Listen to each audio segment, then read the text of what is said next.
Magandang umaga, ngayon po ay araw ng Sabado, May 24, 2025. Update po muli sa lagay ng panahon. Ayon sa Pag-asa, Intertropical Convergence Zone o ITCZ ang nakakaapekto sa Mindanao. Ridge of High Pressure Area naman ang nakakaapekto sa extreme northern Luzon.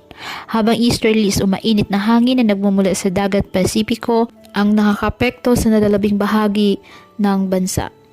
Sa kasalukuyan, base po sa pinalabas ng Pag-asa na Tropical Cyclone Potential, wala pong inaasahang bagyo na mabubuo sa mga susunod po na araw.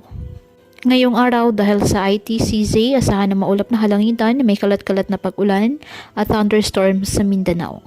Ang Batanes at Babuyan Islands bahagyang maulap hanggang sa maulap na halangitan dahil po sa ridge of high pressure area. Apektado naman po ng easterlies o ng mainit na hangin na nagmumula sa dagat Pasipiko ang Metro Manila at nalalabing bahagi ng ating bansa.